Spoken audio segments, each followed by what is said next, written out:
আজকের এই ডিপ ডাইভে আমাদের হাতে যে লেখাটা এসেছে সেটা বেশ অন্যরকম। এটা মানুষের চেতনা, কোয়ান্টাম ফিজিক্স আর বৈশ্বিক ব্যবস্থার মধ্যে একটা আশ্চর্য সংযোগ তৈরি করেছে। আমাদের মিশন হলো এই লেখার ভেতরের মূল ধারণাগুলো বের করে আনা, মানব অস্তিত্বের গোপন শক্তি থেকে শুরু করে আমাদের নিয়ন্ত্রণকারী অদৃশ্য সিস্টেম পর্যন্ত। চলুন শুরু করা যাক। আর এই লেখাটা শুরুতেই এমন একটা ধারণা সামনে এনেছে যা যা প্রচলিত চিন্তাকে একেবারে নাড়িয়ে দেয়। এটা দাবি করছে আমাদের মস্তিষ্ক নাকি একটা নয়, তিনটে। তিনটে? হ্যাঁ, মাথায়, পেটে এবং হৃৎপিণ্ডে। আর মূল রহস্যটা নাকি লুকিয়ে আছে ওই তৃতীয় মস্তিষ্কে, যাকে কুরআনের ভাষায় বলা হয়েছে কলব। কাল্ব বা হার্ট ব্রেন, মানে হৃৎপিণ্ডও চিন্তা করতে পারে। এই ধারণাটাই তো বেশ চমকপ্রদ। কিন্তু এটা কি বৈজ্ঞানিকভাবে প্রমাণিত, নাকি লেখাটা এটাকে একটা আধ্যাত্মিক ধারণা হিসেবে দেখাচ্ছে? ঠিক এই জায়গাতেই লেখাটা একটা অন্য পথে হেঁটেছে। এটা জার্মানির ক্যাসেল ইউনিভার্সিটির একটা গবেষণার কথা বলছে। ওহ, আচ্ছা। সেখানে বলা হয়েছে আমাদের বুক থেকে আলোর কণা মানে ফোটন বের হয়। এখন মজার বিষয়টা হলো, একজন সাধারণ মানুষের শরীর থেকে যেখানে সেকেন্ডে প্রায় 20টা ফোটন বের হয়, হুম। সেখানে একজন মেডিটেশনরত ব্যক্তি যখন অন্যের জন্য ভালোবাসা বা শক্তি পাঠান, হুম। তখন তার শরীর থেকে প্রতি সেকেন্ডে 1 লক্ষ ফোটন বেরোতে পারে। 1 লক্ষ? মানে প্রায় 5,000 গুণ বেশি। ঠিক তাই। অবিশ্বাস্য। তার মানে আমাদের আবেগ বা চেতনা আক্ষরিক অর্থে পরিমাপযোগ্য শক্তি তৈরি করে, যা দিয়ে লেখাটার দাবি অনুযায়ী বাস্তব জগতে পরিবর্তন আনা সম্ভব। একদম।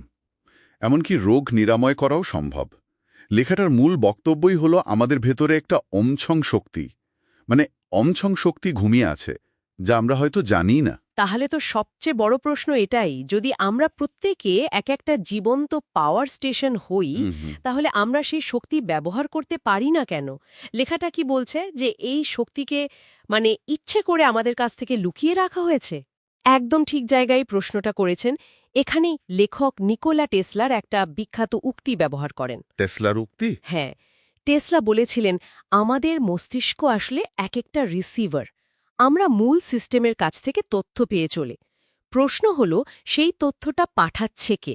লেখাটা ইঙ্গিত দিচ্ছে যে একটা কৃত্রিম ব্যবস্থা তৈরি করা হয়েছে, যা আমাদের এই ক্ষমতাকে দাবিয়ে রাখে। একটা কৃত্রিম ব্যবস্থা? হ্যাঁ। এর কোনো বাস্তব উদাহরণ কি দিয়েছে লেখাটি? এটা কিভাবে কাজ করে? হ্যাঁ, দিয়েছে। আর সবচেয়ে বড় উদাহরণ হিসেবে আমাদের আজকের এই মুদ্রা ব্যবস্থার কথা বলা হয়েছে। যেমন ধরুন, অতীতে সুন্না কারেন্সি বা সোনা রূপার মুদ্রা ব্যবহার হতো। ওটার মূল্য তো তার নিজের মধ্যেই আছে, তাই না? কারণ সোনা বা রূপা দুটোই মূল্যবান ধাতু। হ্যাঁ, তা তো আছেই। কিন্তু আমাদের এই কাগজের নোটের কি কোনো অন্তর্নিহিত মূল্য আছে? না তো। এটা তো এটা তো শুধুই এক টুকরো কাগজ। ওহ, আর টাকার নোটে লেখা ওই লাইনটা, চাহিবা মাত্র ইহার বাহকে দিতে বাধ্য থাকিবে। তার মানে তার মানে তো আমরা আসলে টাকার মালিকই নাই, শুধু বহনকারী। ঠিক ধরেছেন। লেখক এটাকে এক ধরনের আইনি ভ্রম বা লিগ্যাল ফিকশন বলছেন। আপনি কাগজের নোটের বাহক, মালিক নন। এর মাধ্যমে একটা কেন্দ্রীয় ব্যবস্থা আমাদের উপর অর্থনৈতিক নিয়ন্ত্রণ প্রতিষ্ঠা করে, যেখানে মুদ্রার নিজস্ব কোনো মূল্য নেই। এর মূল্যটা ঠিক হয় অন্যের ইচ্ছায়। বাহ, তাহলে কাগজের টাকা এক ধরনের নিয়ন্ত্রণের প্রথম ধাপ। যদি তাই হয়, তাহলে লেখাটির মতে এর চূড়ান্ত রূপ বা এন্ড গেম কি হতে পারে? এখানেই লেখাটি একটি নিউ ওয়ার্ল্ড অর্ডারের ভবিষ্যদ্বাণী করেছে। New world order? হ্যাঁ, বলা হচ্ছে একটা বড় অর্থনৈতিক ধসের পর ক্যাশবিহীন ডিজিটাল মুদ্রা চালু করা হবে। আর এর মাধ্যমে সমস্ত মানুষের শরীরে RFID চিপ বসিয়ে তাদের পুরোপুরি নিয়ন্ত্রণ করা হবে। এক মিনিট, RFID চিপ দিয়ে সবাইকে নিয়ন্ত্রণ করার ধারণাটা তো, এটা তো অনেক ষড়যন্ত্র তত্ত্বে সরা যায়। লেখাটা কি এর পক্ষে কোনো বাস্তব প্রমাণ দিয়েছে, নাকি এটাকে একটা সম্ভাব্য ভবিষ্যৎ হিসেবে বর্ণনা করেছে? এটা খুবই গুরুত্বপূর্ণ প্রশ্ন। না, লেখাটি এটিকে কোনো প্রমাণিত সত্য হিসেবে দাবি করছে না, বরং একটি সম্ভাব্য এবং যুক্তিক পরিণতি হিসেবেই তুলে ধরেছে। আমাদের ভাবতে বাধ্য করছে যে প্রযুক্তির এই চরম উৎকর্ষ আমাদের স্বাধীনতার দিকে নিয়ে যাচ্ছে, নাকি চূড়ান্ত নিয়ন্ত্রণের দিকে। হুম। যারা সিস্টেমের শর্ত মানবে না, তাদের অ্যাকাউন্ট, ভাবুন একবার, জাস্ট একটা ক্লিকে লক করে দেওয়া হবে। এটাই চূড়ান্ত নিয়ন্ত্রণ আর কি। তাহলে আজকের এই ডিপ ডাইভে আমরা এক অদ্ভুত যাত্রার সঙ্গী হলাম।